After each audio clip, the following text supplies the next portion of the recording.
छोटी दिवाली है। इस त्योहार को रूप चौदस और काली चतुर्दशी के नाम से भी जाना जाता है।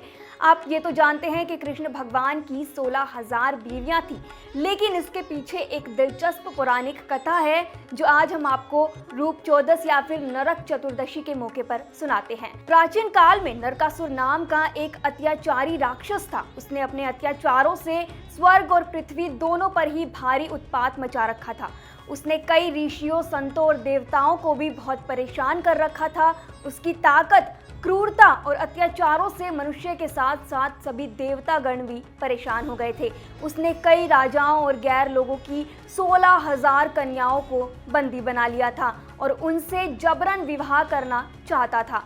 नरकासुर के अत्याचारों से परेशान होकर एक दिन देवराज इंद्र भगवान कृष्ण के पास गए और उन्हें नरकासुर के अत्याचारों की सारी बातें कही।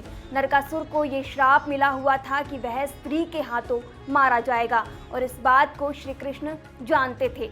इसलिए भगवान कृष्ण ने अपनी पत्नी सत्यभामा को साथ लिया और गरुड़ पर सवार होकर नरकासुर के पास पहुंच गए।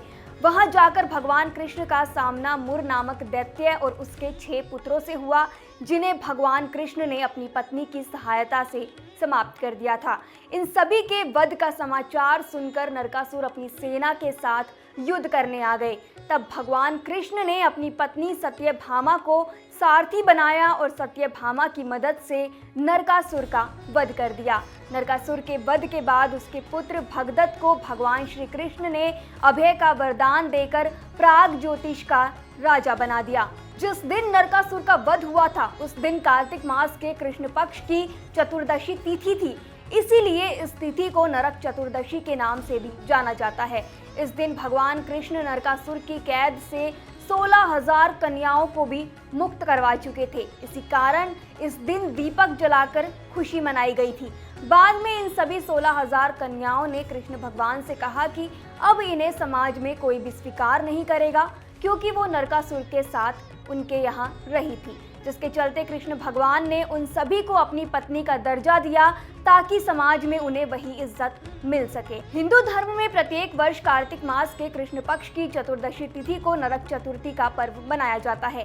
इस दिन मृत्यु के देवता माने जाने वाले यमराज की पूजा करने का भी विधान है। इस दिन शाम के समय घर की दक्षिण दिशा में यम के नाम का दीपक और बाकी जगहों पर दीपावली की तरह ही दीपक जलाने का भी परंपरा है। इसलिए ही नरक चतुर्दशी को छोटी दिवाली भी कहा जाता है।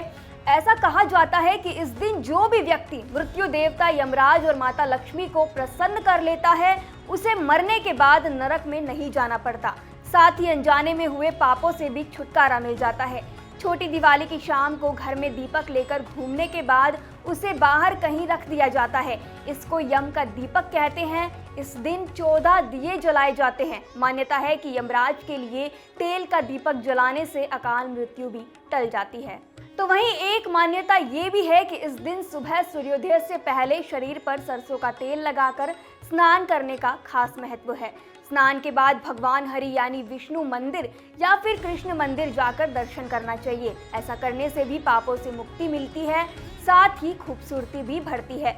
मान्यता है कि श्राद्ध महीने में आए पितर इसी दिन चंद्रलोक वापस जाते हैं। इस दिन अमावस्या होती है, जिस वजह से चांद नहीं निकलता, जिससे पितर भटक सकते हैं। इसी वजह से उनकी सुविधा के लिए नरक चतुर्दशी के दिन एक बड़ा सा दीपक जलाना चाहिए। यमराज और पितर देवता अमावस्या तिथि के स्वामी माने जाते हैं। अधान की तरफ से आपको छोटी दिवाली की बहुत बहुत शुभकामनाएं।